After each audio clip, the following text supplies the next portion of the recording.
Good morning, St. Kitts and Nevis, and welcome to another edition of Inside the News. It's good to be here with you this morning. It's Saturday, and I am German Abel in the hot seat today. Yes, I'm back here hosting today. I'm sitting in for your regular host and co-host, who are otherwise engaged today. So I am just sitting in. It has been a very, very busy news week locally, regionally, and internationally, much of which, or many of which, have real implications for us here in St. Kitts and Nevis. And we will dive into a little bit of those stories that made the news this week.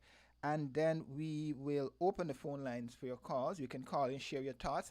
And as per usual, as I usually say when I'm in the hot seat, it's for us to have a cordial discussion to educate the public on issues and how those issues are impacting them and their livelihoods. It's not about talking politics because we can talk politics all day, but how will those issues, after we already trash out the politics, will impact your life and the life of the fishermen, the farmers, and the man and woman who work at the central bank or who, have those high level positions. So we will jump into the discussions. We'll hear what those issues are that, you know, made the news this week, major stories that made the news this week. And then when we come, but first we have to take a break, acknowledge our partners who make the program possible, and then we will come right back with more Inside the News.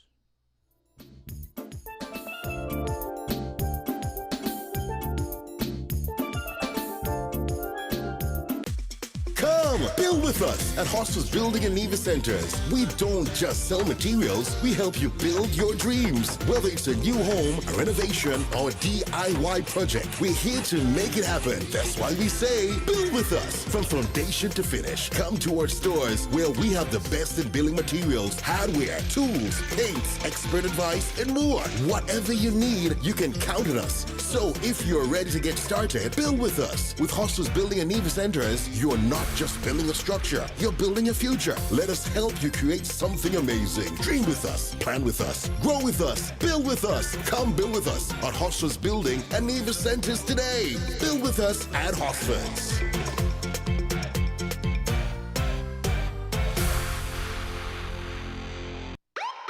Don't throw those bottles away. Turn them into money today. Vitamalt bottles equal cash in your pocket. It's super easy. Just take those empty Vitamalt bottles to any Cara Brewery distribution truck or any drinks depot in St. Kitts and Nevis. We're keeping our beautiful Twin Island paradise clean. Vitamalt bottles equal cash back. Keep it clean, keep it green. Vitamalt bottle returns. Your bottles, your cash, your island.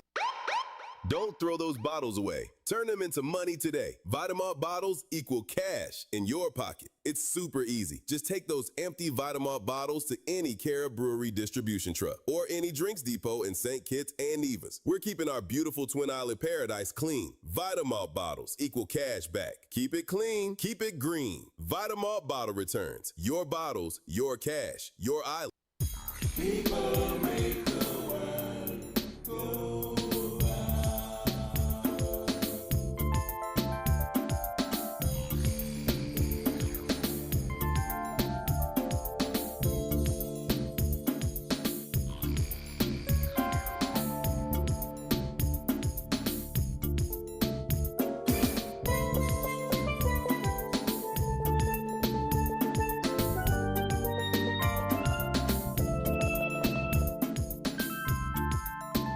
And we are back here on Inside the News. So today we're going to look at a bit of what made the news this week here in St. Kitts and Nevis and across the globe. Many of which will have serious implications, and a critical one that we're going to hear a little bit about is that of the ongoing war between the U.S., Israel, and Iran, where Iran basically are not backing down from the challenges that they are facing right now, and they have now decided that they will close up the Strait of Hormuz, which is a major shipping lane for fuel coming out of the Middle East, that Gulf region, and also fertilizers and other issues and other commodities that the Western world and the globe to an extent um, depend on heavily for survival. But let's look locally first. Um, Financial scams and the police. Police are emphasizing, law enforcement are emphasizing that scams continue to be a major issue here in St. Kitts and Nevis. You would have heard a little bit about that in the news earlier this week and to an extent last evening and early this morning as well. Um, Despite repeated warnings and reports in the media, online scams, including relationship scams and various promotional scams, are still affecting a lot of people here in St. Kitts and Nevis. And that is something we all have to keep a lookout for. One of the major ones that we did and was highlighted a lot last year was that of the WhatsApp scam, which remained a major issue. A lot of people lost thousands of dollars to an extent, and based on what the report that I saw, it emphasized that businesses are also falling victim to this particular issue. Um, Prime Minister Dr. Terence will reiterate his stance on bilateral relations, bilateral relationship with Cuba, as we know, coming out of the CARICOM Heads of Government meeting a couple of weeks ago. The position of CARICOM member states would have shifted regarding Cuba. We are going to be sending, and when I mean we, the region will be sending certain aid to Cuba to assist, seeing that the fuel issue is really, really impacting that particular country right now. Rare disease was also highlighted this week. We heard from our ambassadors over at the OAS. They emphasize, the need for us to strengthen health systems and surveillance. Also, this week we had World Kidney Day, which again, highlighted a growing problem, not just here in St. Kitts and Nevis, but right across the Latin America Caribbean region, where instances and cases of chronic kidney disease is basically on the rise. So health officials, including Pan American Health Organization and the World Health Organization, have been emphasizing and calling on people to take their health seriously, look at their diet, and exercise even more. Additionally, we heard that Jamaica has shifted focus away from the medical brigade from Cuba. They've ended a decades-long relationship with the medical personnel and professionals from Cuba, which is not sitting well with some in Kingston there, because who's going to fill the gap when the medical professionals leave? What is happening? What's going to happen now regarding the relationship with our students? Are we still going to be having those scholarships for medical practitioners, medical professionals, whether it be doctors or any medical field that we want to send our young people to be trained in? So that's a question that's being asked right now. And we know the biggest issue right now that's happening globally is the ongoing war with Iran. And that's where we're going to start our focus. You can call in, share your thoughts on this and any other topic of your choice. It's an open line today, but we want to specifically give you an understanding, because a lot of people have been, or a lot of people do not necessarily focus on these geopolitical issues and what they mean for people here in St. Kitts and Nevis, and also by extension, the broader Caribbean region. St. Kitts and Nevis is a highly import-dependent country. As we saw during the pandemic, as we saw last year when the tariffs were imposed upon us. But I still don't think a lot of us completely understand what this means for us. And one person who highlighted this and articulated this pretty well was the Premier of Nevis, Mark Brantley.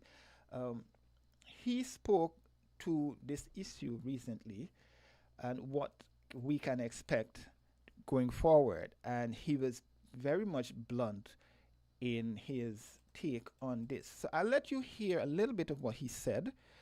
He spoke on Wednesday, Thursday evening, and he highlighted what the reality is regarding this particular issue. So I want you to hear, and then on the other side, we'll have further discussions on that.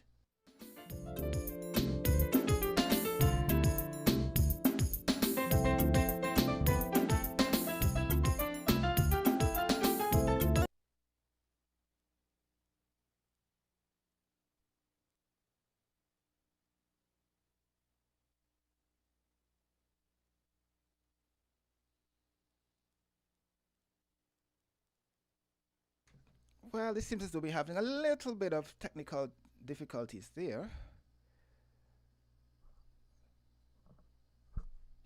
Well, like I say, it's beyond this administration's control. It's frankly beyond the control of any government in the Caribbean and most governments in the world.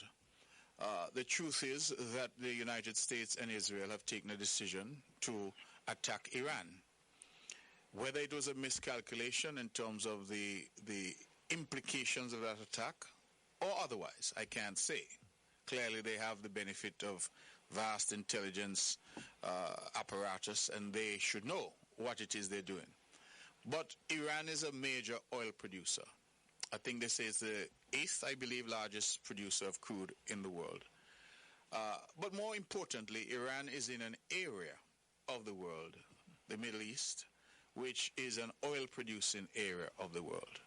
And then even more importantly than that, Iran controls to a large extent the Strait of Hormuz. And the Strait of Hormuz is responsible, coming through that narrow portal, the ships that transport most of the oil on a proportionate level. I think the numbers I saw for oil and natural gas and all of that, it's something in the region of 40% of global supply.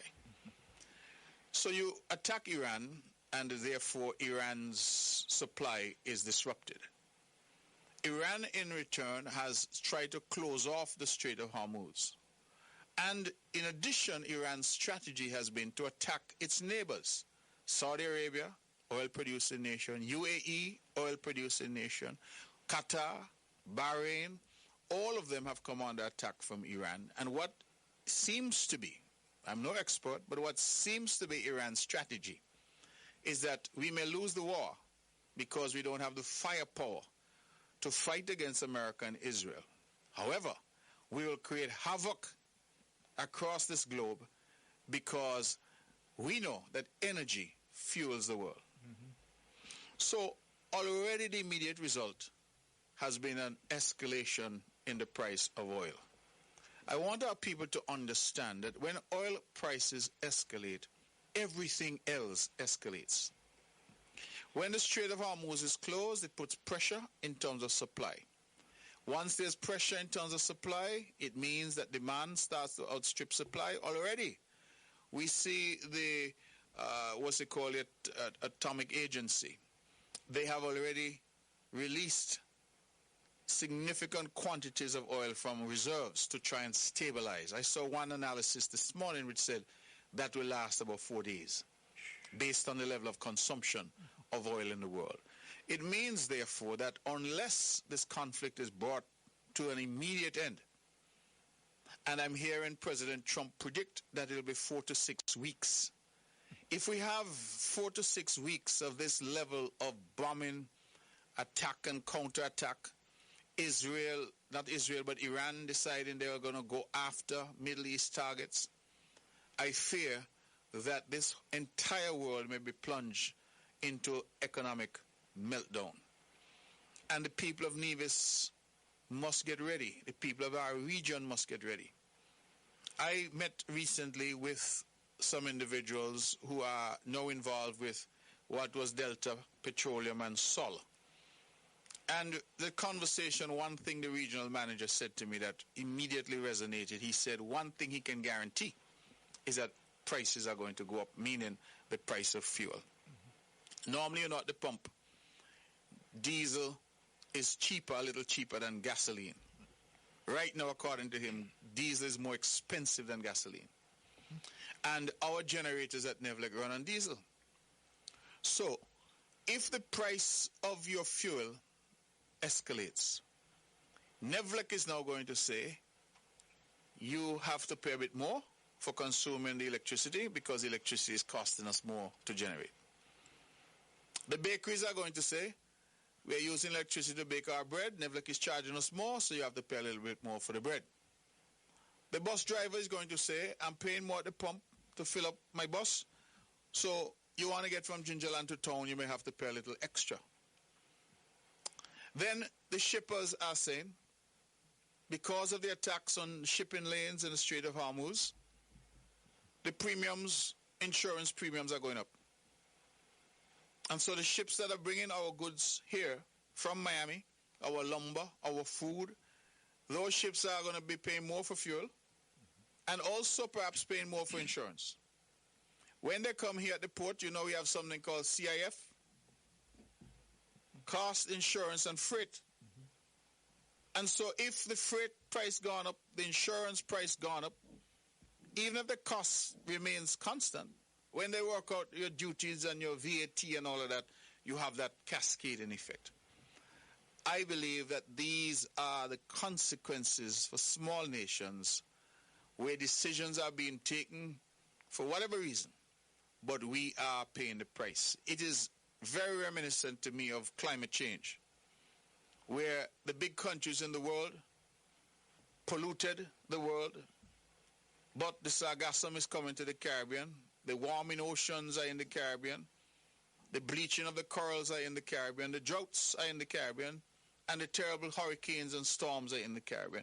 We, as I said at the United Nations in a speech I gave there way back in 2017, that we of the Caribbean continue to be asked to cash a check that we did not write. True. Other decisions are being taken elsewhere which impact us. My responsibility as Premier of Nevis is to that single mother in Cotton Ground, that single father down Hanley's Road. That's my responsibility to take care of our people. But we are doing what is the right thing, moving the island in the right direction. Then you have actions taken elsewhere over which we have no control, that put all the work that we're doing asunder. And therein lies the problem in terms of the world order, the global order, where decisions taken in far-off places can come right here to haunt that single mother in Cotton Ground that I mentioned, and that single father down Hanley's Road, because all of a sudden there's pressure now. So for those already who are complaining about supermarket prices, I say with respect that the prices are likely to get higher. It will. And I will say it tonight because I don't know that there's any other way that I can be as the leader of this island than to be honest and open with our people. That there's very little that the government can do. True. Very little that the government can do. We don't have, for example, strategic oil reserves or reserves of petroleum that we can release into the market. We are completely open, and not just Nevis, St. Kitts, Antigua, St. Vincent, we're all in the same boat. Where there's very little bandwidth, there's very little space for us to operate. And that is why, so long as this war in Iran continues, I think our people need to prepare themselves. One of the things that we have not discussed is the possibility as well of shortages. Shortages of essential items. The Strait of Hormuz is also the pathway for a significant amount of the world's fertilizers. True. And they're saying that right now is the planting season, the sowing season in many places, and they need fertilizer. So if people can't get fertilizer to farm, Can't plant. they can't plant, and if they can't plant, food security becomes an issue. Yep. And that is why, in my own little way, I put up my little videos and all of that, and I tell our people, plant something that you can eat. A lot of Nevisians are building nice homes, God bless them, but I see them landscaping their homes with a lot of pretty plants, a lot of, flowers. They have orchids, they have, these beautiful palms. They look very nice. But I tell people coconut palm could look as nice as a foxtail palm. But the difference is that the coconut palm will give you a couple jelly. And so at my house, over the last few years, I've started to try to plant things. Mango, sugar apple, you name it. Plant something that you can go out and pick. I have a little garden at my house, not much bigger than this studio. And this is a small room. And there I get seasoning peppers, I get bananas, I get pumpkin, I get okra. I had sorrel over Christmas. And I am not suggesting that that is the full solution, but what I am saying is the ability to go out there. I picked a pumpkin the other day, and that pumpkin could have fed, my household used to be 4, it is now down to 3. But that pumpkin could have fed that household of 3 for several days in terms of the size of the pumpkin. And I know that some people see these things as simple things. But could you imagine, Mr. Scarborough, if 60, 70, 80% of Nigerians responded and said, boy, let me plant some banana. Let me plant some pumpkin. Let me plant some squash. Let me plant something that I could eat. And the good thing about it is if you plant banana and I plant pumpkin, well, you give me a bunch of banana and I give you 2 pumpkin. There's that ability. Now, it may sound, as I said, simple. But what I'm trying to create in our island is, 1, greater self-reliance, and 2, a sense that nobody has now been popularized. Nobody's coming to save us. We have to come up with ways and means to save ourselves. And the government alone cannot do it. True. Anybody, Mr. Scarborough, who in these times is suggesting that the government alone has the answers and the government alone can do it, is trying to mislead you. Mm-hmm. We need all hands on deck. And of course, the other side to that is more renewable energy. People make the world go round. And there you had it. That was Premier Matt Brantley there sharing the realities of what is happening and what is likely to happen when it comes to this ongoing war in Iran with the United States. As again, we know what the geopolitics, the reality of the geopolitics really is, and how do we deal with that to create an avenue where there is no fallout for us here in St. Kitts and Nevis economically is very difficult, and that's the question that we all need to be able to answer, right? We're going to go to the phone lines and hear from this particular caller. Caller, good morning.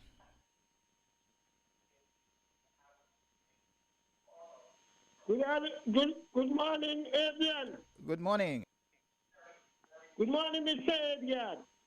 It's nice to hear leaders talking that way, but they should have done talking that 3-4 years ago.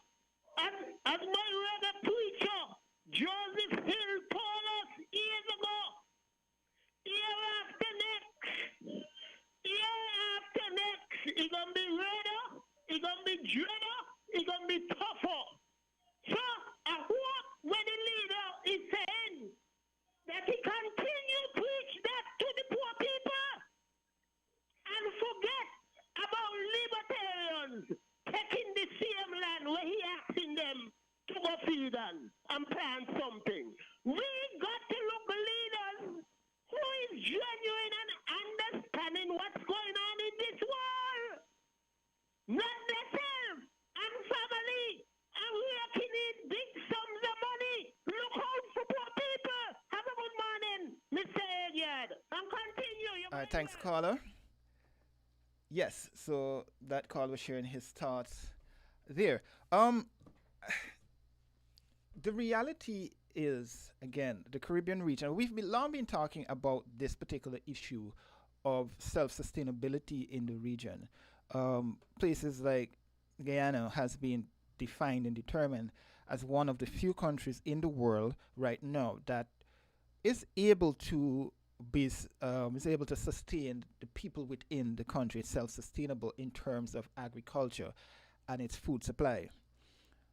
But how far have we as a region gone to actually be able to have this discussion that we are actually able to do it? And that I think was one of the issues that really should have been the main focus. We did not hear much about it coming out in the communique for the CARICOM heads of government meeting. But I know regional leaders have been pushing and they've been campaigning for this.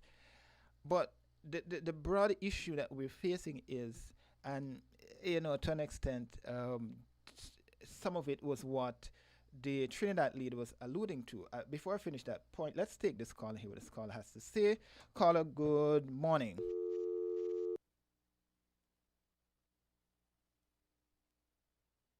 Yes, to an extent, it is some of what the Trinidad and Tobago Prime Minister was saying regarding,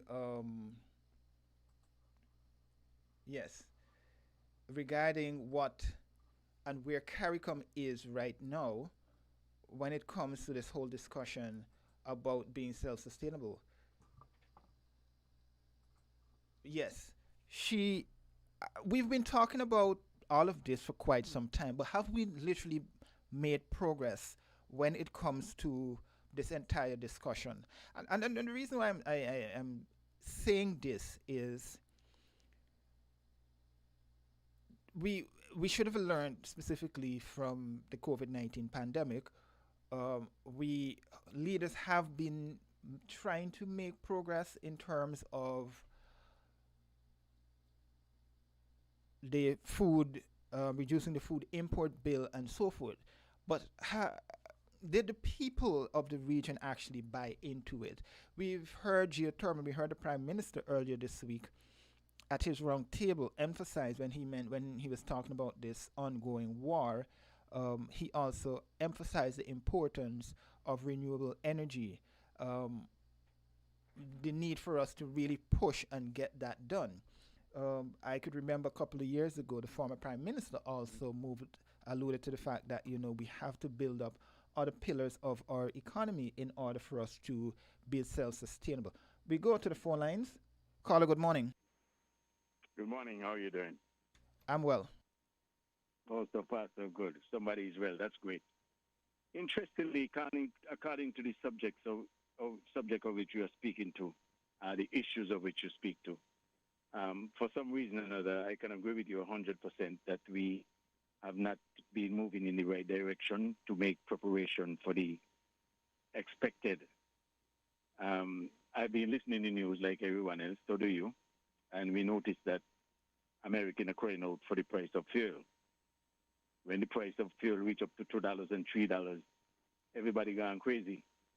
But people aren't aware that we are paying over $6 US per gallon for gasoline. And you would think that we could have some adjustment on that to help the people manage their business to move about in a much more comfortable manner. We are paying higher than them, and the wage system, the salary is much bigger than ours. And we know that government do get the largest portion of the money through taxes when it comes to gasoline and fuel, diesel and all of that. So why aren't the adjustments being made? The other question is, there's so many things that we can look at that could help, because I was listening to the thing that you played from Mark Brantley Nevis. He said government can do very little, but little is very much in time of need. And in time of preparation, leadership is to prepare your people for the expected, the unexpected. And if you make preparation for the unexpected, where there's sustainability for food, you should have somebody coming up from the office and saying, this is what we are preparing. We're preparing, pumpkin, we're preparing potato, we're preparing yam, and they should be able to reap simultaneously in sequence. And so we'll be able to harvest them within such a time, and they should be ready, because Farmer B have that, Farmer G, Farmer D, Farmer A have that. And all those are preparation that should be making, but they're not making anything.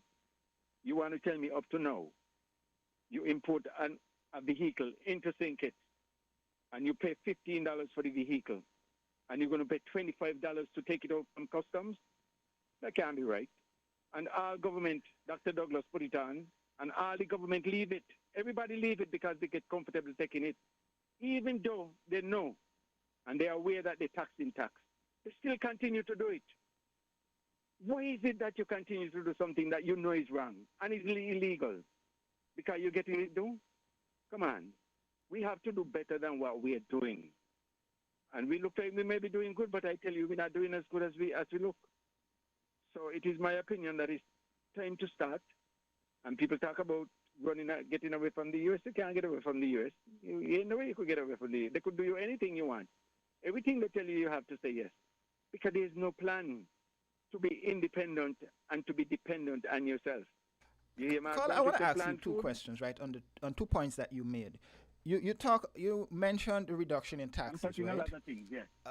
Realistically, at the point that we're at, and all of what the Prime Minister has been saying, what he said in the budget, realistically, do you think we have the fiscal capacity right now to be able to say, okay, the government is going to cushion that blow for drivers, for motorists? Because let's be frank, and I believe the Premier alluded to it, that the bus drivers will soon probably be asking for $1 increase, right, which will then force the government to basically say, hey, look, we have to take off the taxes. But what does that mean for us here, based on what was presented in the budget of 2026 back in December, that realistically that will actually happen? That's the first point. My friend, with due respect to you, government have no problem with collecting. Government have a problem with spending. That is their biggest problem. Government has too much leakage. Government is concentrating in paying somebody's mortgage by renting their building and the property. Well, we have our building locked down. What do you, I mean, don't be offended. But to me, we could do better than what we're doing. And they're doing it without any explanation. Without any explanation, how can you do that to people? And you say you love people. You can't do that. You have workers that you could clean someplace like the courthouse and put back our judicial system in it. And you want to tell me they're still renting? Everywhere you go, this is what you call a renter government. We can't do that to people. And you're laughing with the same people who paying the taxes and carrying such a burden. Things could be better, and don't tell me that it can't be, because I believe it can be. But we must not use our money to keep up those who have supply and fed campaign to maintain the fiscal system while we're going down in the gutter. We can't do that.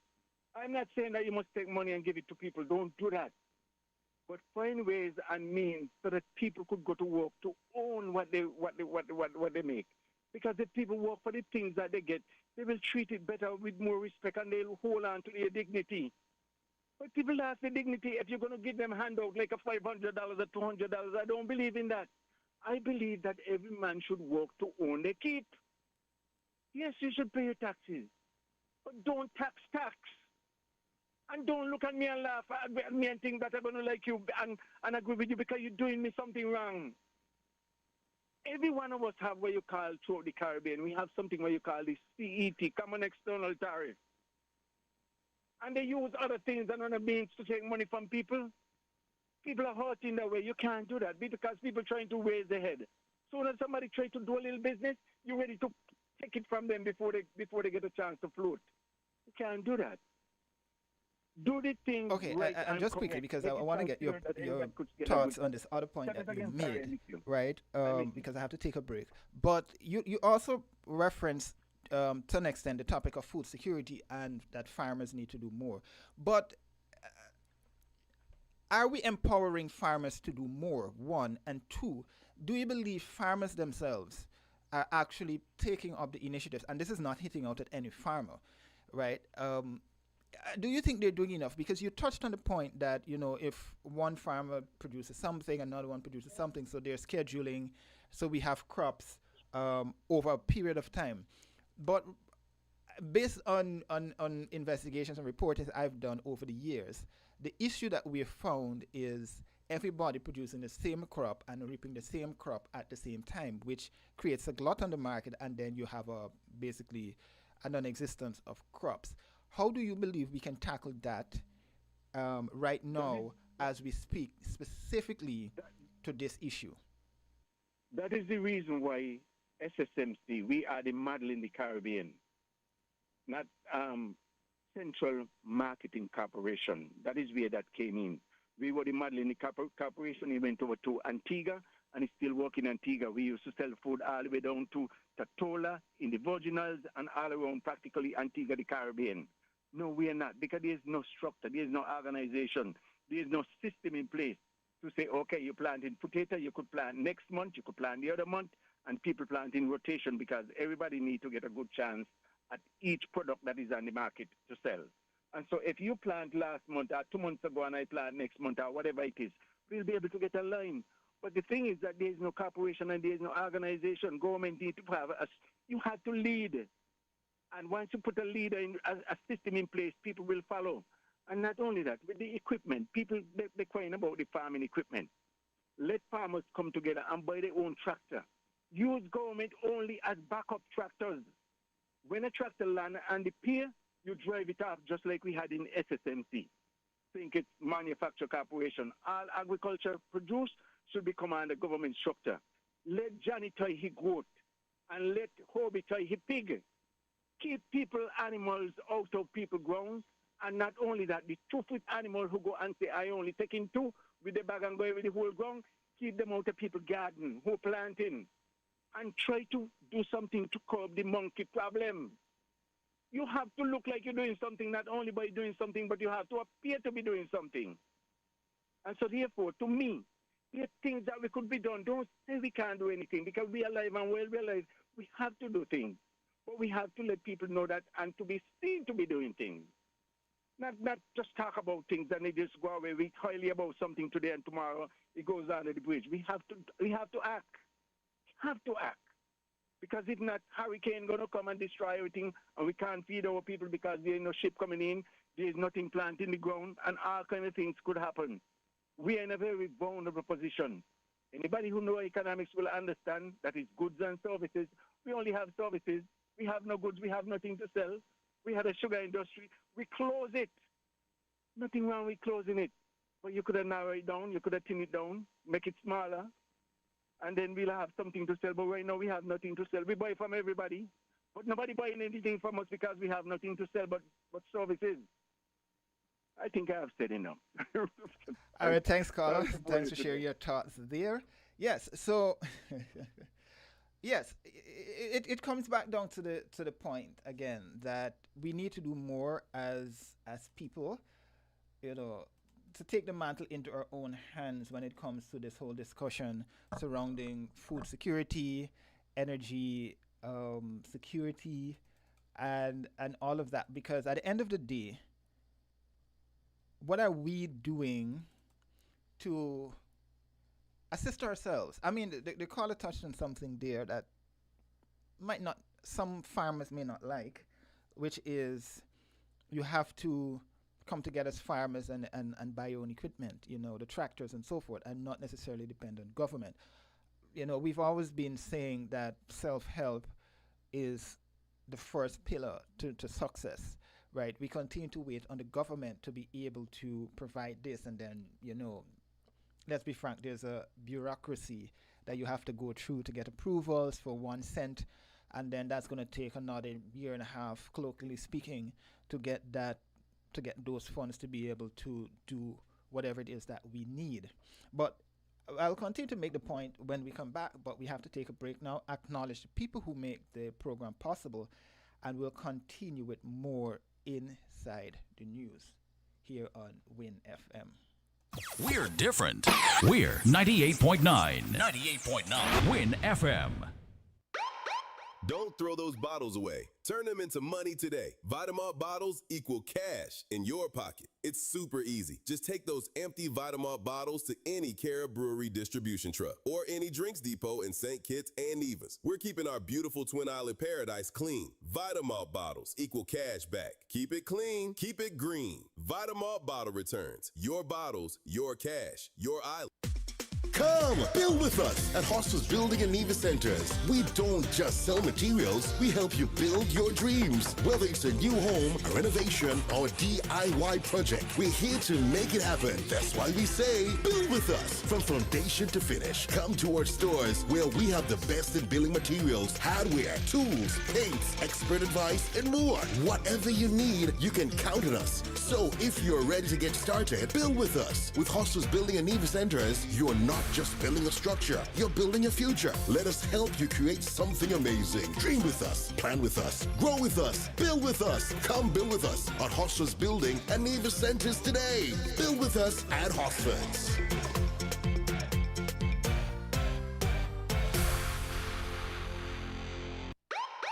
Don't throw those bottles away. Turn them into money today. Vitamalt bottles equal cash in your pocket. It's super easy. Just take those empty Vitamalt bottles to any Cara Brewery distribution truck or any drinks depot in St. Kitts and Nevis. We're keeping our beautiful Twin Island paradise clean. Vitamalt bottles equal cash back. Keep it clean, keep it green. Vitamalt bottle returns. Your bottles, your cash, your island. People make the world go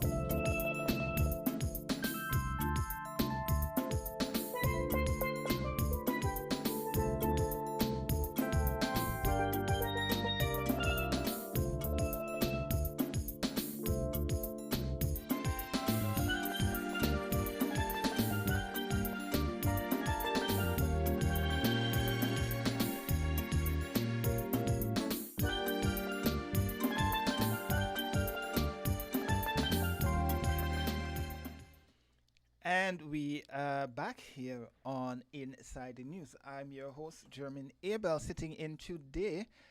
Yes, I'm filling in for your regular host and co-host, who are they're both otherwise engaged this weekend. Nevertheless, we are here, and I'm keeping you company up until 12 o'clock today, where we will then break for the midday news, which I know Kevin Brown is working hard on putting together. He's on the news desk today. Yes, I did contribute something today, which is interesting, yeah.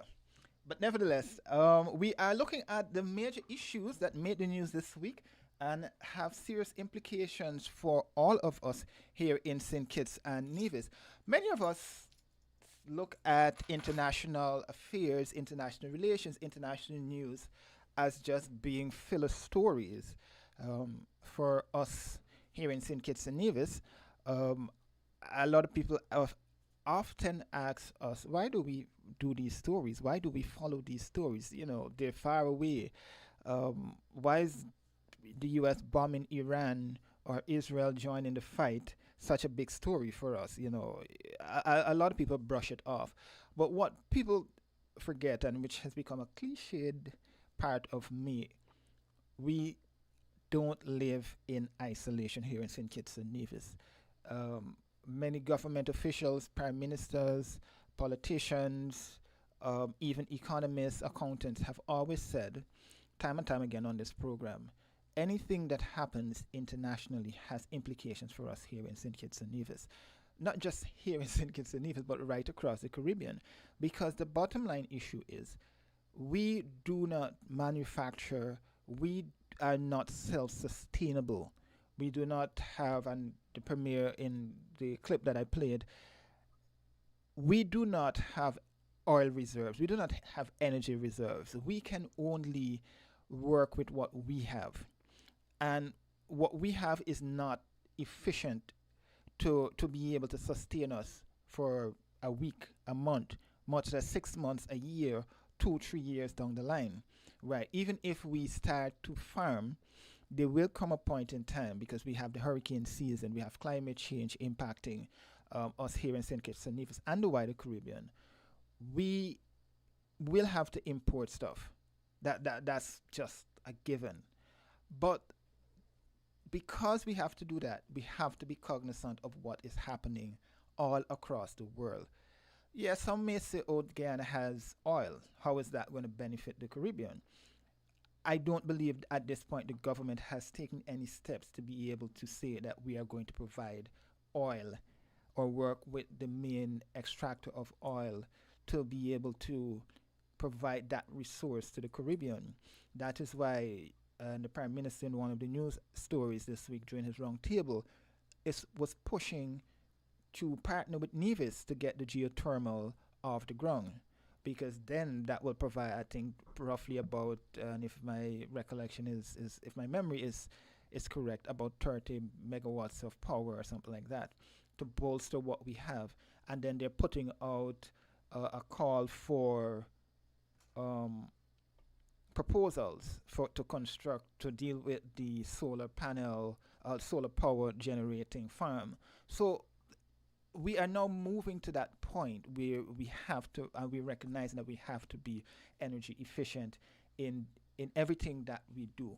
But what the critical thing is, and I think this kept coming up when the whole discussion surrounding CARICOM coming to the CARICOM heads of government meeting was coming here, that we cannot do without our regional partners, our regional allies. You know, we import a lot from St. Vincent and the Grenadines and Dominica.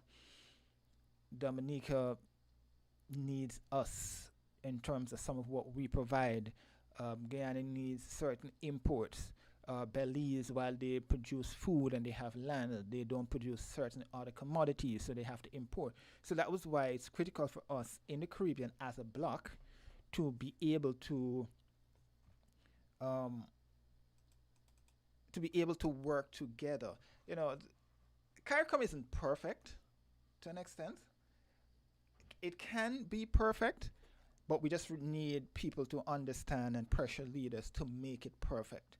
Right. The OECS isn't perfect either, but it's a model, it's a start of how territories can work together to provide and be sustainable amongst each other. But yeah, it is just a start, and I think we really need to begin that discussion about getting leaders to properly understand how we feel about it. We go back to the phone lines.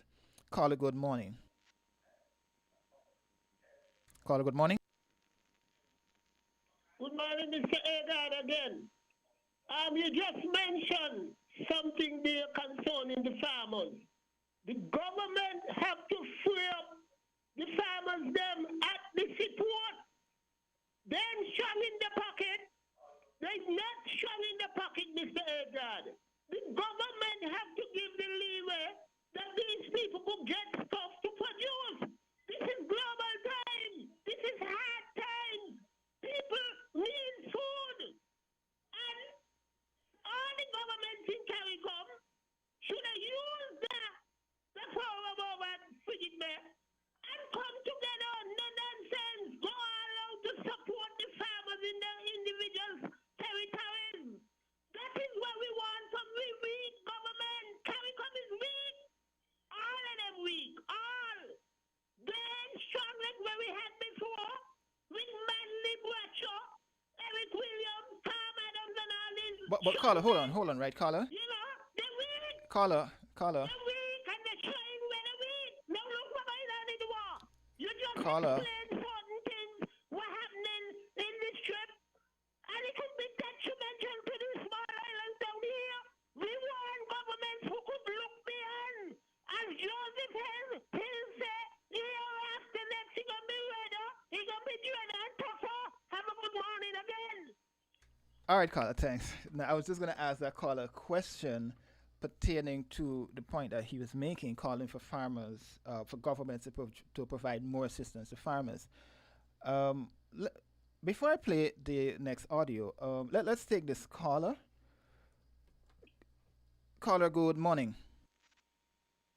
Good morning to you. Good morning to all your listeners, and greetings once more in the name of Jesus Christ, the only Savior of sinners from their sins and from hell, by the gospel only, true faith only, according to the Bible only, and the second person of the eternal Trinity, Jesus, that is. Now, Let me say this. I believe as a Christian in doing things, the Bible, which is the only way for our solutions, answers, better livelihood, and for prosperity, success, and you name it all, of such. Only the Bible way is the way to go in order for us to have such, under the blessings of Jesus. Now, where we are concerned in energy price, in energy things. Well, first of all, biblically, that's energy is supposed to be provided by the private sector, not the government sector, biblically speaking. And when that is done, the better it will be. Much, much better, because government is wasteful, inefficient, and so on. And if you're going to have anything being built on and by something that is inefficient, wasteful, and that sort of stuff, you're settling for the worst.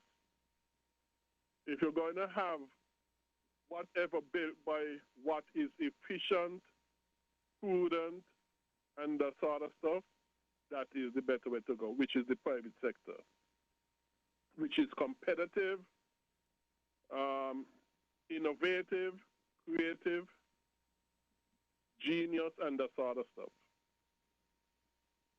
So where energy is concerned, once government providing it, we will be getting the worst and not the best. We're cheating ourselves out of the best that we can have once government is providing it. Now, saying that, I said this. Where renewable energy is concerned, alternative energy, you name it, solar power, wind power, especially those two. Those two things are not developed enough. The technology of those two things are not developed enough to be supplying a growing population, to be supplying an economy with manufacturing and that sort of stuff in it. Those wind power and solar power energies, the technology is not developed enough, and they're more expensive than the normal Carla, just quickly, energies. Can you dive into a little bit more and explain what you mean by the technology has not been developed, or it's not developed enough to be sustainable? Because it is unreliable.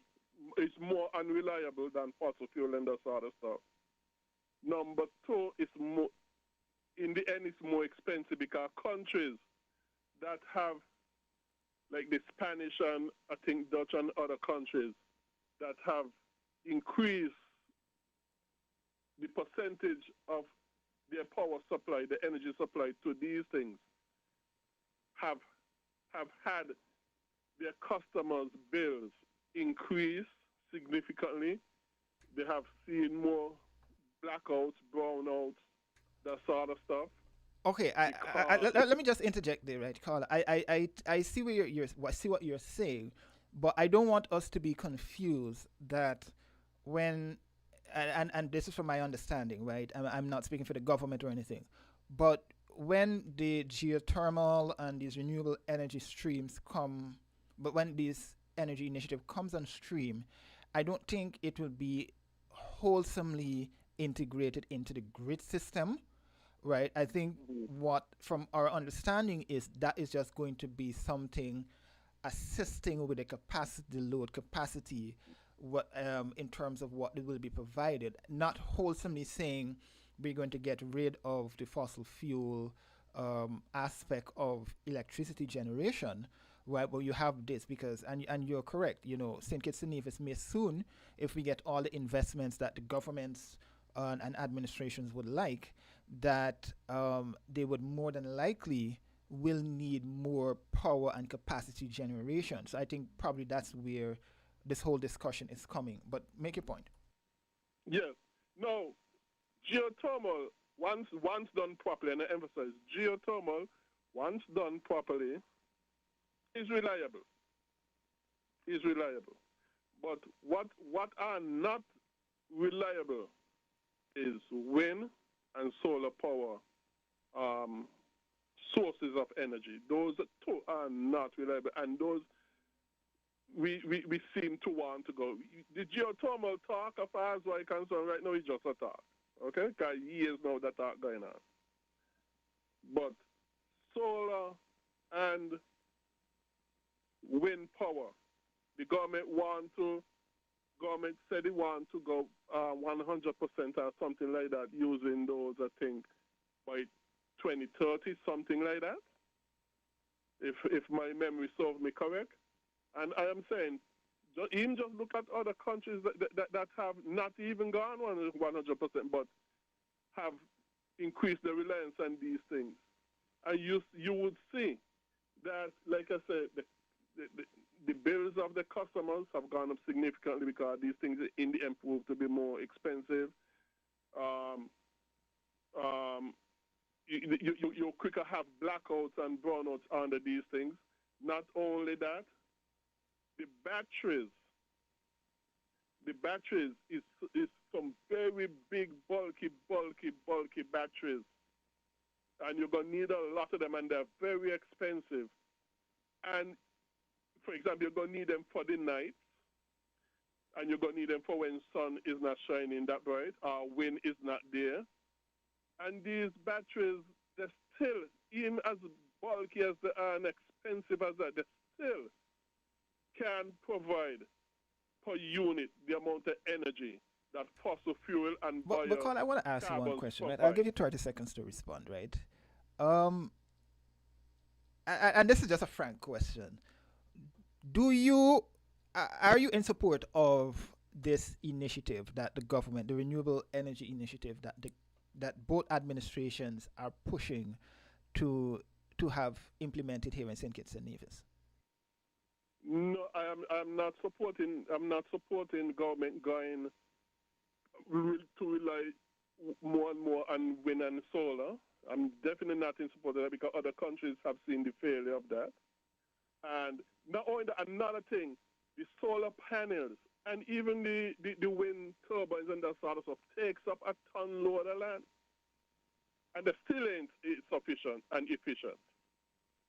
But not only that, I'm not in support of it, I'm against it. And like I said, in the end, really and truly, biblically, it's the private sector that really supposed to be doing these things.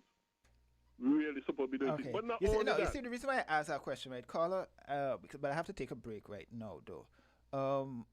So the reason why I asked that question is at least you have to give administrations, right, and as a journalist, we have to be frank, right? You give, as the colloquial saying goes, give Jack his jacket and Jane her skirt. You have to acknowledge.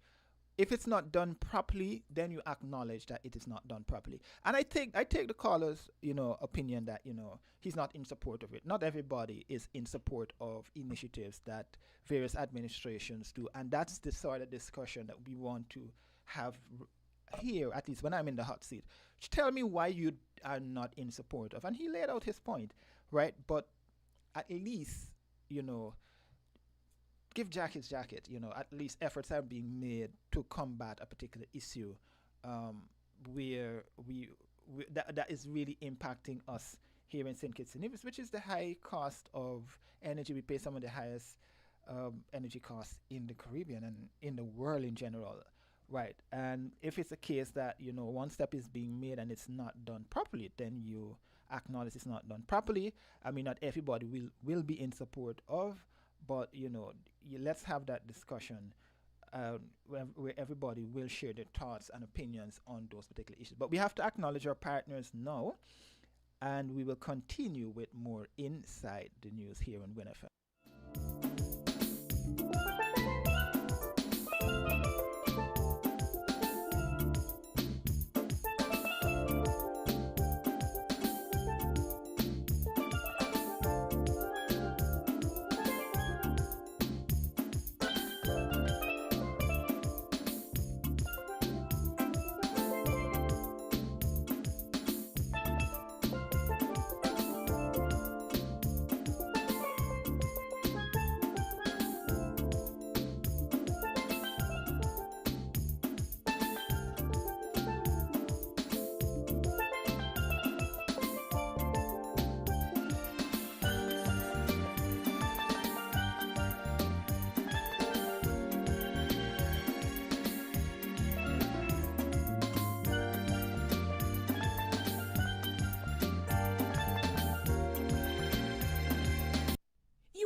earthquake call and say, hello, Miss Lee, yes, it's me, earthquake, I coming Tuesday around 10. No, sir. Earthquake does arrive unannounced, and when it come, it shake all sense and sensibility out of we.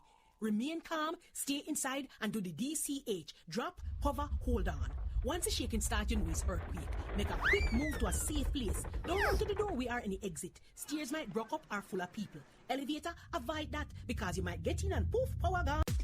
Come, build with us at Hostels Building and Neva Centers. We don't just sell materials, we help you build your dreams. Whether it's a new home, a renovation, or a DIY project, we're here to make it happen. That's why we say, build with us. From foundation to finish, come to our stores where we have the best in building materials, hardware, tools, paints, expert advice, and more. Whatever you need, you can count on us. So if you're ready to get started, build with us. With Hostels Building and Neva Centers, you're not just building a structure, you're building a future. Let us help you create something amazing. Dream with us, plan with us, grow with us, build with us. Come build with us at Hostels Building and Neva Centers today. Build with us at Hostels.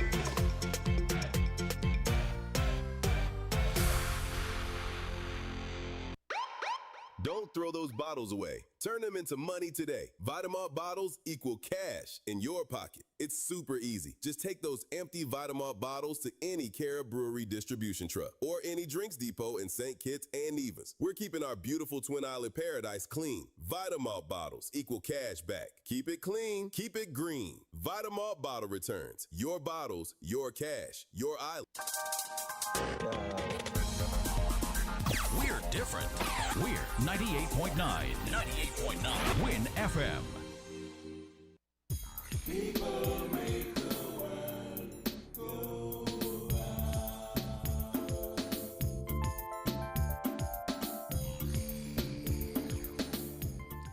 And as we come back on air, we go straight to the phone line. Caller, good morning. Good morning. Just a comment. Yes, efforts have been made towards renewable energy, but they have been, I think, half-hearted at best. Could you imagine where we would have been had we used the CBI money, for instance, to really push energy independence? We would have been in a much better place. And so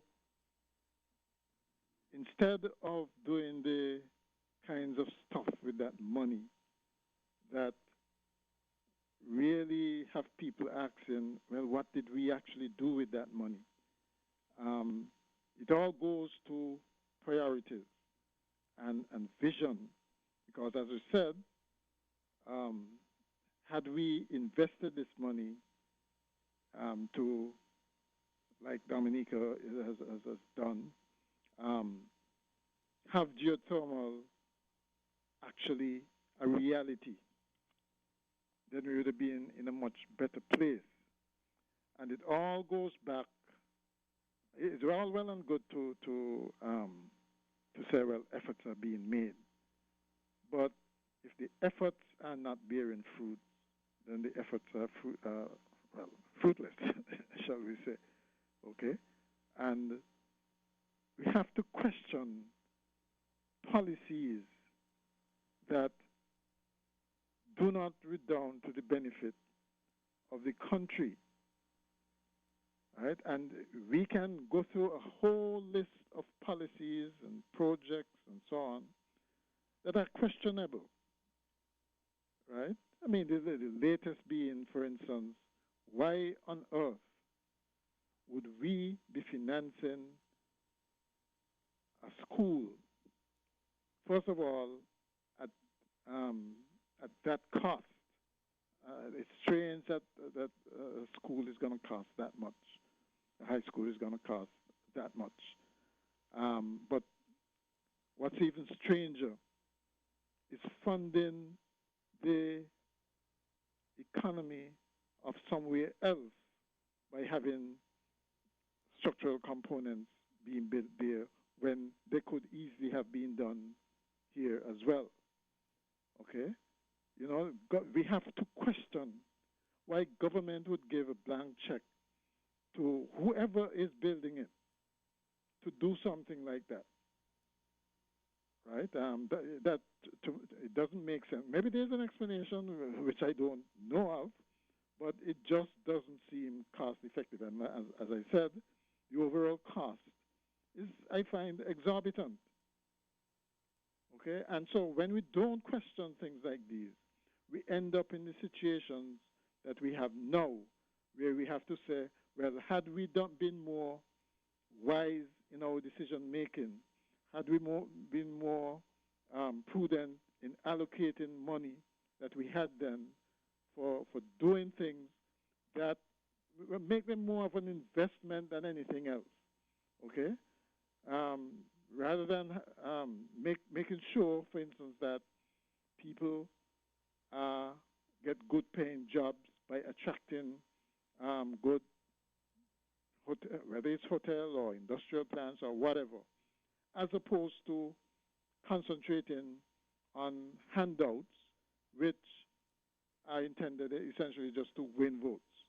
Okay? And I'm saying, even take agriculture, as was mentioned.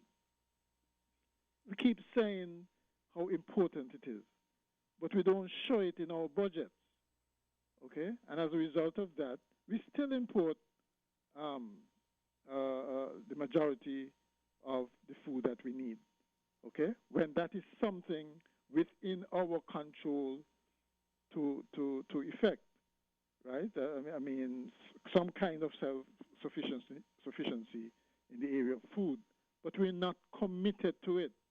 And we go and spend money that we have on other things instead of doing the things that would make us self-sufficient, independent, because that's also important, okay, and resilient. So I really feel that we need to go back to the drawing board when it comes to government policies on these things, and not just accept, you know, the showy kinds of things. But Colin, let me interject there, right? You on those points that you're touching, how much are people to be blamed, the public to be blamed, when we talk about yes, quote unquote failed policies and initiatives that have been on the plate, on the table for quite some time, but they've not come to fruition, one. And two, yes, we can acknowledge to an extent that, you know, more could have been done to bolster agriculture and various other subsectors within the economy. But where do we as the people come in to say, listen, we need to have a voice in some of these policy decisions that you're considering, that were on the table before, they were not completed, but now you're looking to bring new policies, and you're not coming to us as the public, as the electorate, as the people who will significantly benefit or feel the squeeze, as want of a better word, when it comes to these policies? Well, you said it yourself, right? That um, these policies are supposed to benefit the people. And you would expect, at the very least, that there would be consultation with the people on these same policies that are being effected. But what you find is that it's more of a pushback, where the government have these policies, and only when they go awry, when they mess up, when things not going as they should, they then come back, and their comeback really is a more of a pushback. You just take, for instance, the Destiny Project, right? You see that it was essentially an idea of a developer that the government decided to run with, right? And is only now coming to the people to say, well, this is what we're about. And even then, it's not fully ventilated, Okay, and so it becomes mired in all kinds of controversy, right? And that does not help with moving the country forward. If you have consultation before, right? If there's consensus on the way that we should be developing, the priorities that we should be concerned with, the even down to the execution, the operation of it, because that's also important, right? That's one bad habit we have. We keep doing things in pretty much the same way, and if they failed before, I don't know why in the world you think that doing it that way, that method is gonna work this time. Again, to use the example, much was made, for instance, of the jail. Okay, how we went about with that, but we were about to do the same thing with, I guess they passed the high school with the Destiny Project using the same CBI and the same selling of units. Okay, I don't know. It just seemed to be going around in circles or spinning top in mud, and nobody seems to be taking the examples of the past and learning from them and doing something different. Yeah, Okay? but that is what I Carla, find out. Yeah. I think we understand, and you also, because you're touching on it. But where do we, when I say we, right, I mean the public, the electorate, those people who are the ones that quote unquote government, and I don't just mean government, because we use this word government loosely, just thinking it is the administration in office at the time that is the government, but the government makes up both government, the administration, and the opposition. Where do we, as the public in general, come in to say, okay, we've seen based on past experiences that administrations have time and time again put forward policies without consulting the public. Where do we come in to say that, listen, we need to have more frank discussions, and we want you to put this on the ballot. We want you to campaign to tell us that any policy that any major policy initiative that is going to be on the table, that you're going to come engage the public first, then before you begin your discussion with maybe the potential investor, the potential contractor, and so forth, because we're still going to keep going around in circles, as you allude to, that these things are happening, and then politicians are coming after to basically say that this is what we're doing. Well, again, right, in a sense, you're answering your own question. You're saying that the public should become more involved in their own governance. And, well, in all honesty, though, right, you must admit that the public is really not in a position, in most cases, to give their input. They don't have as many opportunities as they should to give their input on these things.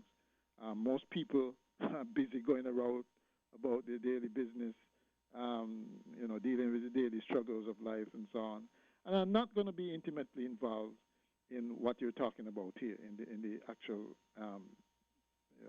governance and policy making and so on, right? And what you're saying there almost sounds as if you're absolving leadership of their responsibilities. That is why we elect people. We elect people who we think are going to do the necessary work to get the right policies, the right types of investments, the right type of investors, the operation and execution phases, get those things going. You can't expect ordinary people to be involved in that. We only have a say, to be quite honest, when it comes around voting. If you notice, that is true, right, right, Carla. I understand what you're saying, but for me, it's I don't want to say it's a little bit perplexing because it's what is happening throughout the Caribbean when we look at the whole discussion surrounding politics, right? I'm going to find these investors. I'm going to, basically everything that you criticize an administration for on the opposition during the campaign is going to say we're going to do the opposite, right? But then I guess to an extent in some regions they slide into the slide to do exactly what it was being criticized about, right? But I think for And you me, have to and I wonder don't know why. if my You question have to was wonder why. Why is clear, that? but for Why it me, is that when what you're I in want to opposition, find out, and not just from you, but at what point do people or should people stand up to say, okay, even though I voted for this administration, and should I be the ones to tell them, hey, listen, you're doing this wrong, or we should just let it be the status quo? well, I don't know if you're suggesting that people should be more militant and No.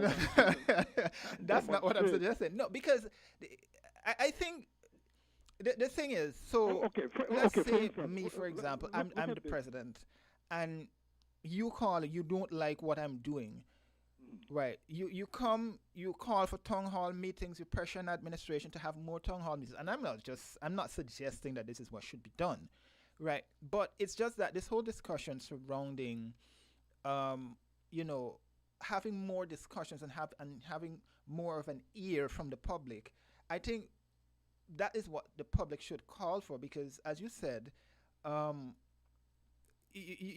projects have been happening, initiatives, for example, and you touched on a couple, but is it a case that not enough is being done to hear from the public until after the fact? I guess that's the question I probably want answered.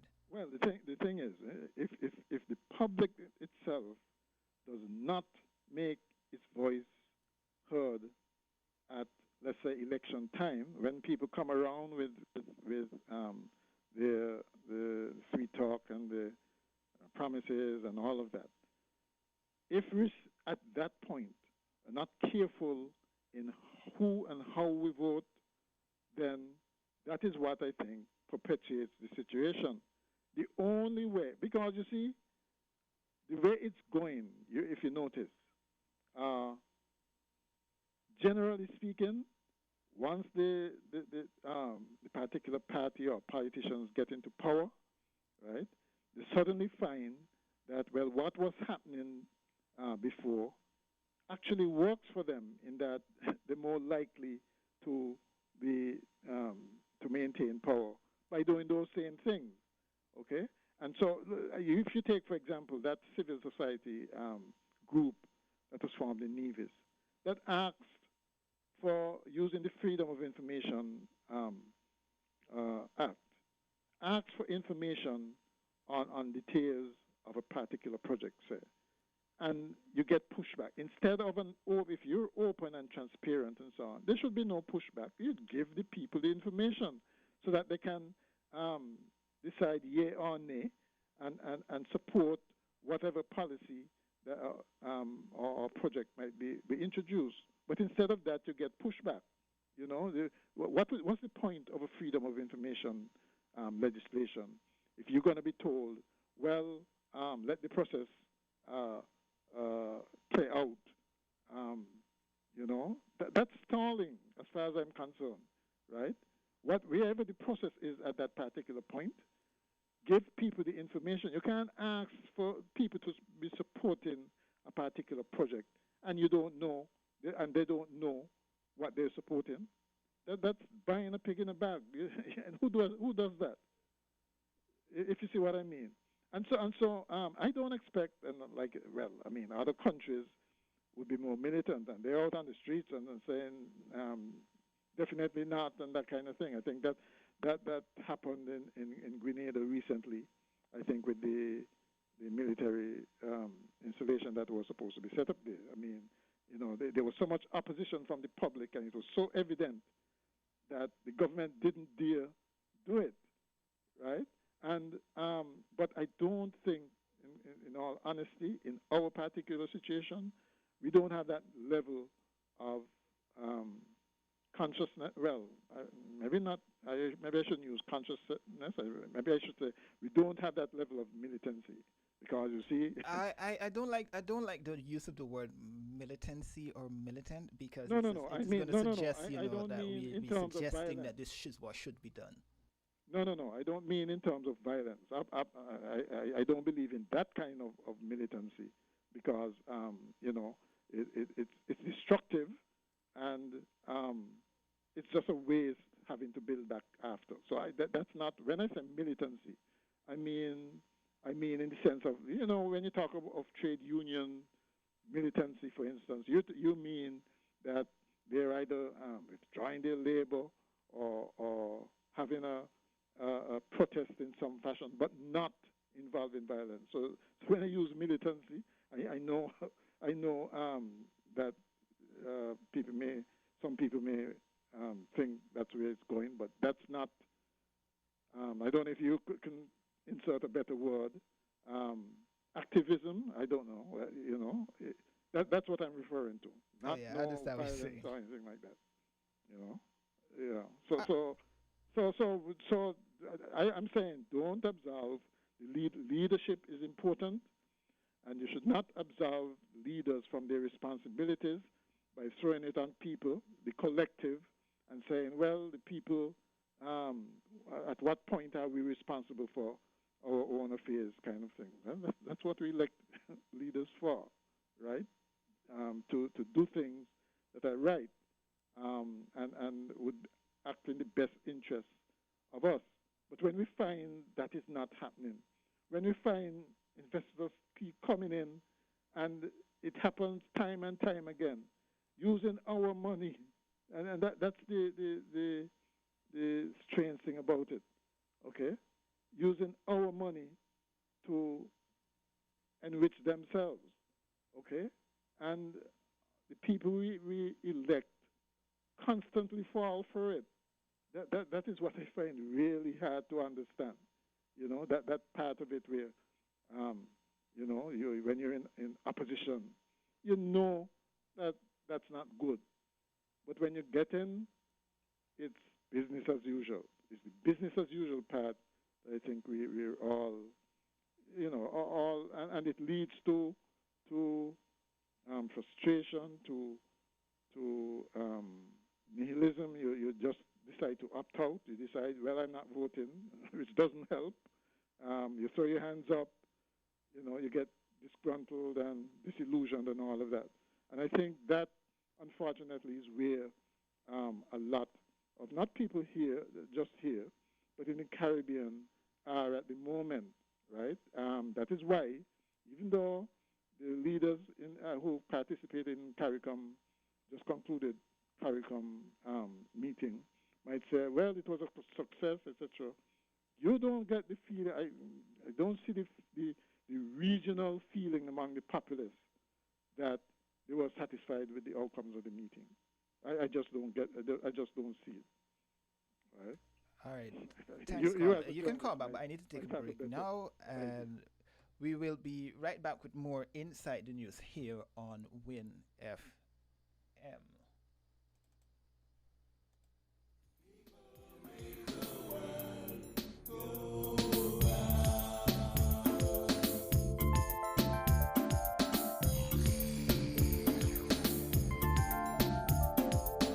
We're different. We're 98.9. 98.9. Win FM.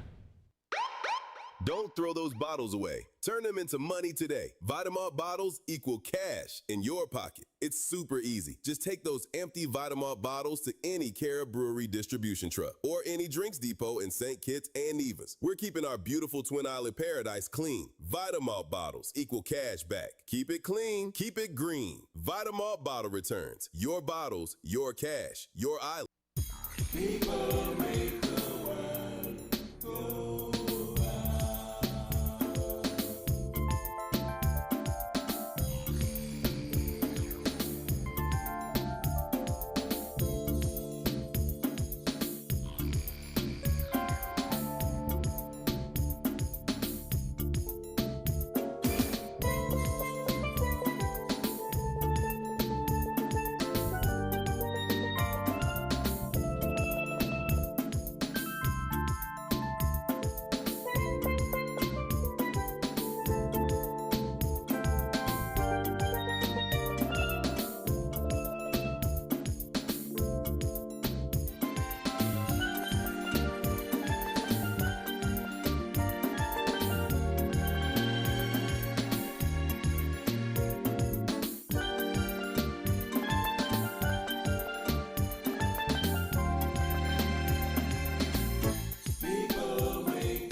back here on Inside the News. Sorry about that. We had a little bit of technical difficulties that we're trying to sort out in the background here. We're going to take this caller. Caller, good morning. Okay, we lost that particular caller. We go to this caller now. Caller, good morning. Yeah. Sorry about that. We seemingly were having a little bit of phone issues there. But like I said, we were having some technical challenges in the background here. But we'll get it right. We'll get it right. You know, technology in the modern day always failing now and then. So we'll get it right. Nevertheless, we'll continue here on Inside the News. We are taking a look at, you know, issues that are impacting us that made the news this week. And we are going to go back to the phone lines. Caller, good morning. I guess we keep missing this caller. Well, they will definitely call back. But yes, today we're looking at issues that are making the news and are impacting us specifically here in St. Kitts and Nevis. It's just about 11:35 here. And we will go back to the phone lines. Hopefully we get this caller. Caller, good morning. Caller, good morning. Yes, good morning, man. How you doing today, man? Good morning, man. I'm well. Yeah, straight to it, man. Undoubtedly, we are not committed, you know, like Mahan just said. We're not committed enough to agriculture at all. We're such a small island state, man. 13,500 in Nevis, 38,000 in St. Kitts. But the problem that I have is that we had the money. We had the money. You cannot tell me, man, all the money they collected through that CBI program over the years, St. Kitts Navy should be in tip-top shape. Believe that. We should be self-sufficient in food already. Why can't they bring the stats on the import bill last year so we could see if they're making any advancement in that regard? But Indian Castle over at Nevis, the orchard there was successful. And I'm going to big up the guy, Banky, who was responsible for that. He in his own right, is an expert farmer. And we're not making the necessary investment. And what I see, I already had to make this assumption, right? Post-COVID era was going to be a failed New Year's resolution. And that's what we're looking at right now. All the money they collected with the CBI program, it just seems like they mismanaged that money. And now, really and truly, when you waste money like that, you're going to pay. And I'm going to make a statement here, and I want to, may have a default. I'm understanding, right, through a reliable source. This is something you ain't going to be able to substantiate this, but we are still letting it go huge amounts of lands on Nevis right now. I understand that some huge chunks of lands was let go recently in terms of a sale. Right on the western side of the mountain. Prime lands for agriculture. And so Carla, hold on, right, Carla. You're touching on something that has been and continuously is being debated right now.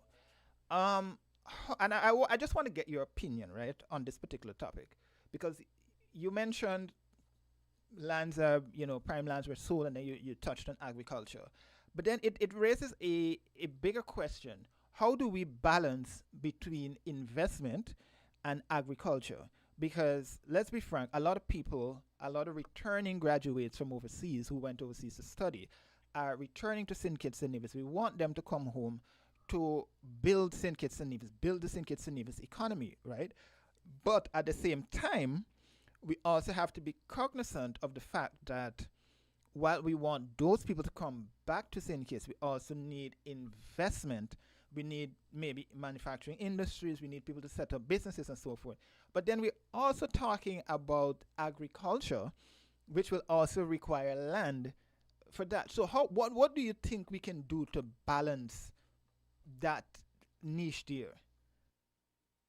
Yeah, well, those parliamentarians, I don't see it necessary to go into parliament and put necessary legislations in place to preserve certain amount of lands for agriculture, right? In the efforts of trying to diversify, yeah, some of the lands is going to get away for investment. But if that's the case, let me just designate X amount of acreage right now of the lands that the government got control of, and designate those lands for agriculture. I mean, if this is the case, if we're going to be going back and forth and debating about this stuff, man, just take the lands that we got available now and cut it up and share it up and split it up. Firstly, designate most of it for agriculture, some going to be for housing, and the locals should get the rest or get some as well. You know what I mean? We can't stop advancement and progress. There's going to be investment coming down the pike. Let me just develop up the land right now, and then we don't have no more land left to argue about.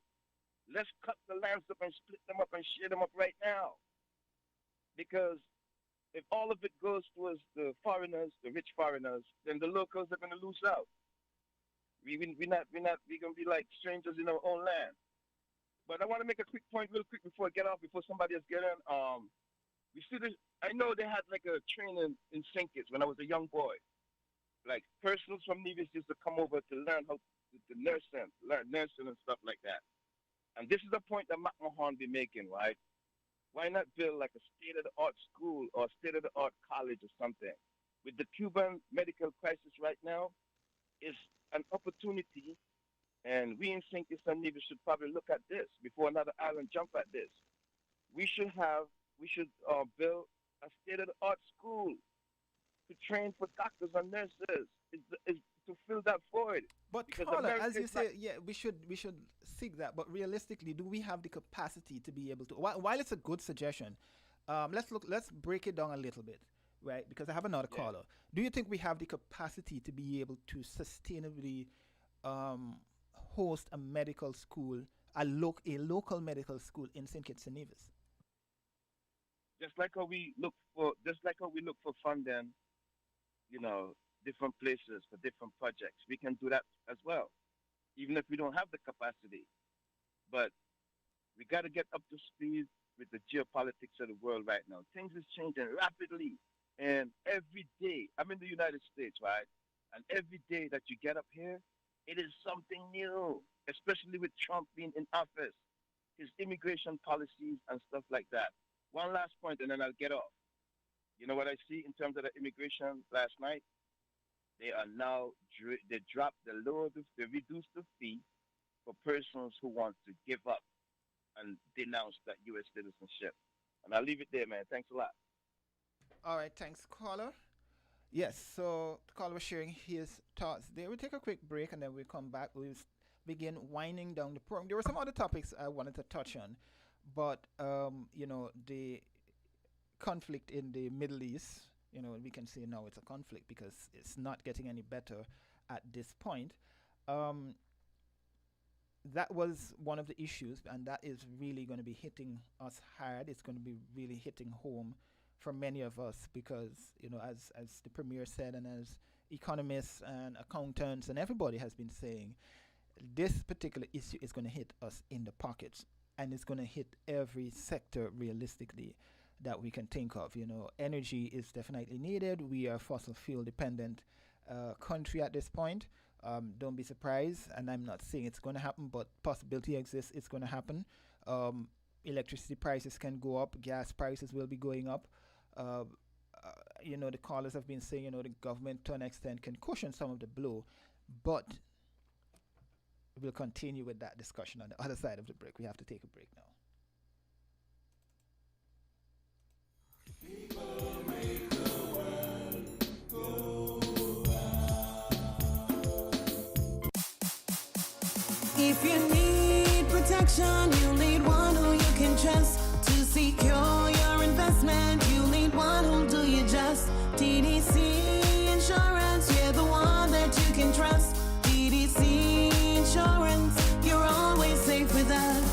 TDC Insurance is your go-to insurance company for all your insurance needs.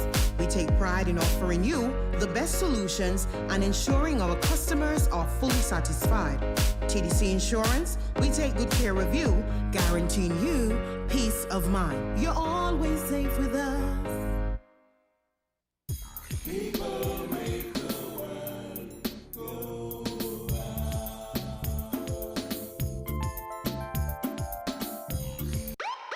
Don't throw those bottles away. Turn them into money today. Vitamalt bottles equal cash in your pocket. It's super easy. Just take those empty Vitamalt bottles to any Cara Brewery distribution truck or any drinks depot in St. Kitts and Nevis. We're keeping our beautiful Twin Island paradise clean. Vitamalt bottles equal cash back. Keep it clean, keep it green. Vitamalt bottle returns. Your bottles, your cash, your island. People make the world go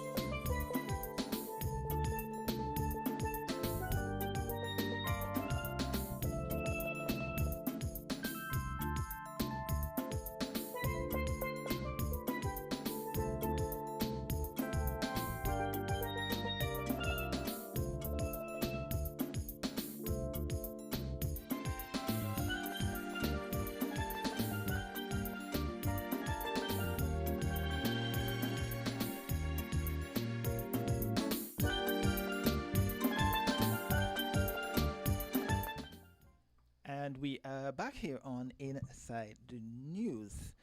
Yes, we're about to begin winding down the program, and we will go back to that call. We lost that particular caller there, and we'll hear from this one.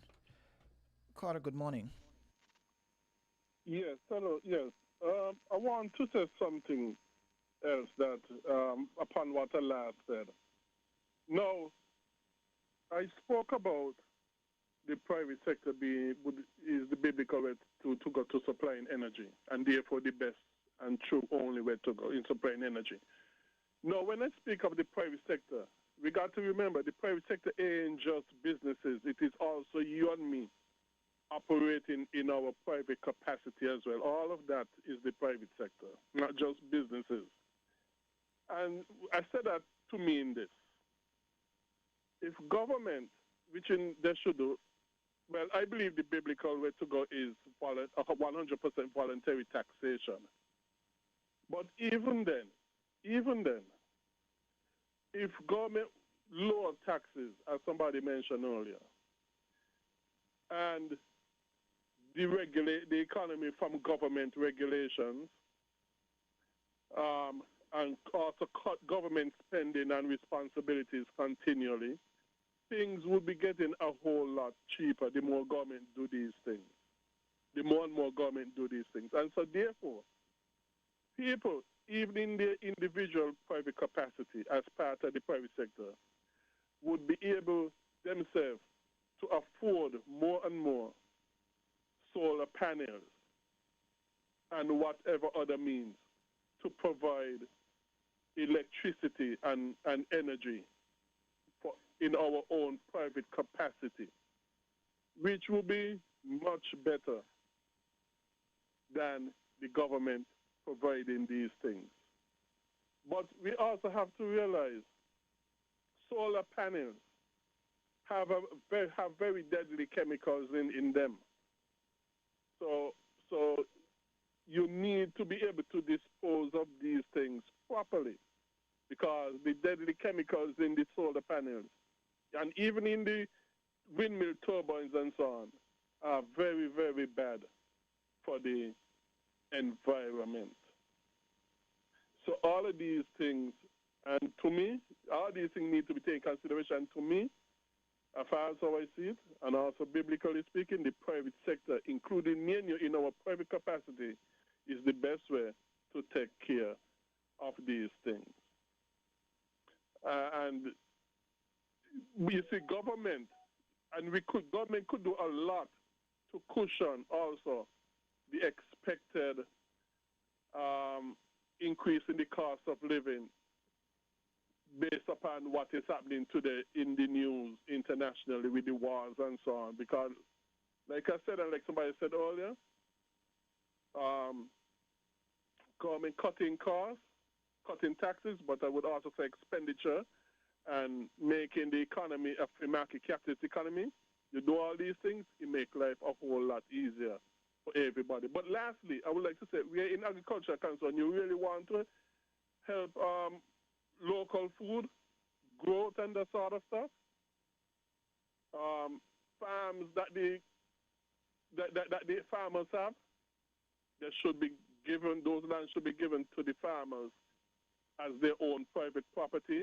And not only that, as somebody mentioned just before, and I even go further, because it's also biblical, the government lands should be divided up to the people of the country, to the families of the countries, and have people get lots big enough so they could have backyard planting of stuff, enough stuff, so they could have backyard gardens and all that sort of stuff. You do all of these things, a lot more food would be produced locally. Plus, of course, the monkey problem also would have to be dealt with as well. But, and like I said, the more government cut the taxes and cut their expenditures and that sort of stuff, and the cheaper things get as a result, is the more people will be able to invest in themselves, invest in their businesses, invest in the agriculture and that sort of stuff, in their private capacity, and the more production and goods and services would increase, which would even make things a whole lot even cheaper again. Okay. And the more and more the standard of living would grow, and the more, as a result, the more and more we will be able to feed ourselves. All right, thanks, caller. Yes, we can probably squeeze in one more call before we break for the midday news. I also wanted to share a little bit of what the Trinidad and Tobago Prime Minister said came out of the Shields of the Americas meeting. But I don't think I have enough time to be able to do that. But the general idea is it was a lot of bilateral discussions, and, you know, CARICOM as well can benefit from some of what, or will be benefiting from some of what transpired in the meeting and the conclusions and so forth. It's just about 11:52 here on WinFM. I will take a quick break, our last commercial break, before we jump over to the news. But we'll close out the show with a little bit from Prime Minister Dr. Terence Drew at his round table, where he discussed, and this particular clip here is going to be him talking about, I believe it's destiny? Yes. That, but he was basically responding to reporters' questions at the round table over earlier this week. So we'll hear a little bit from him. We'll take a break now, and then when we come back, we'll hear from the Prime Minister, and then we will wrap the show. It was really good being in your company today. Yes, it was really good being in your company today. So here we go.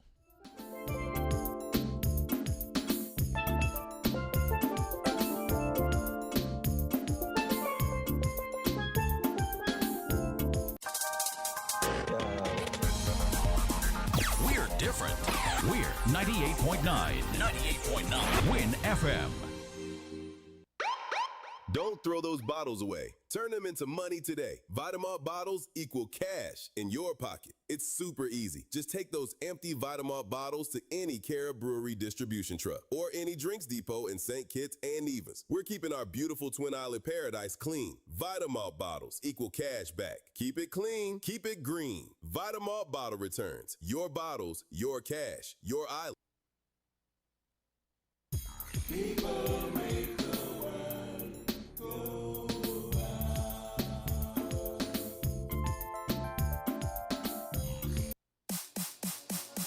If you need protection, you need one who you can trust. To secure your investment, you need one who'll do you just. TDC Insurance, you're the one that you can trust. TDC Insurance, you're always safe with us. TDC Insurance is your go-to insurance company for all your insurance needs. We take pride in offering you the best solutions and ensuring our customers are fully satisfied. TDC Insurance, we take good care of you, guaranteeing you peace of mind. You're always safe with us.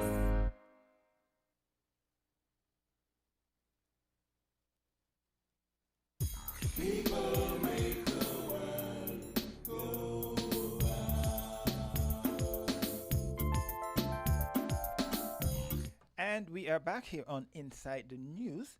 We're jumping across and listen to a little bit from Prime Minister Dr. Terence Drew. And then later, in a town hall meeting, said that I do not know anything about CBI. The price for CBI is when a seller meets a buyer and determine the price of the product. My citizenship is not a product. People don't buy my citizenship. People are invited to apply for citizenship after making a minimum amount of investment. And if they are found worthy through a strict process of due diligence, then they are given the opportunity to become citizens of St. Kitts and Nevis. And if they violate any laws, even after having that, their citizenship can be taken away, which I have done. Because I am not, as we say in local parlance, idling with anybody who will bring disrepute to our country and our country's name. And so, in a sense, I think that is where we stand with respect to the questions that you may ask. With respect to, just moving on, you asked about then, and let me look right here, that was Destiny, that was the SSG. You talk about the chairman, CARICOM, correct. Right, so the Shield of America's meeting, some countries were invited to it. They had a discussion. I have not had a debriefing on it. I was, I think, away in Ghana, attending to the matters of St. Kitts and Nevis. And so I cannot really comment or speak to something where I was not a part, and we have not had a CARICOM meeting subsequently to see if any formal information would come. But I know that the meeting did take place. The whole of the world would have seen the meeting as such. And as more information becomes available, I would be able to speak to it. Let me say, of course, that my role and goal here is to put St. Kitts and Nevis first in everything that I do. And my action so far has suggested that. And so the question you asked about a meeting that I was not invited to is a meeting I really cannot comment on at this particular time. I would, however, say that St. Kitts and Nevis has been very active diplomatically, regionally, and internationally. I had the opportunity to engage directly with the Secretary of State of the United States of America, advancing St. Kitts and Nevis's positions and things, and our own agenda in that type of engagement. And of course, broader regional matters I seek to advance as well. But I cannot speak to any more details on a meeting that I don't have all that details on. If they would indulge me anyway as well, it's not so much about whether or not you can comment on the meeting, because I know you weren't at the meeting, but whether or not, knowing that the meeting was coming, any discussion would be there, that those two countries who are part of CARICOM would at least advise the other members of what took place. And if we are not concerned that, given the fact that the Americas are 35 nations, that less than half of them were present at a meeting which is likely to have outcomes which affect all of us. Right. I understand your concern, and I don't take your concern lightly. And I would really wait until the opportunity comes to see what happens there. But the meeting took place after CARICOM, and so we would not have met since the meeting took place. But I understand exactly what you're asking, and should that become available, I will definitely inform. Andre Huey, SK Newsline, Yes. and TVC Channel 40. Good afternoon, Prime Minister. Good afternoon, Andre. Two questions, one on CBI and one on the SSC. Let me start with the SSC first. The Premier. Yes, there you had it. That was a little bit of the Prime Minister talking there. We're kind of out of time right now. Sorry to cut you so impromptu, but we're out of time. Yes, it's just about 12 o'clock. So today we, took a look at one of the major issues impacting us here in the Caribbean region, which will likely begin to impact us very shortly. Is the issue of the war between U.S., Iran, and Israel, where the U.S. continues to pound Israel, they continue to pound Iran with the assistance of Israel, and Iran is not stopping. They are actually hitting back at Gulf states that are allies of the United States right now. And they're looking at oil depot with the aim of driving up oil prices.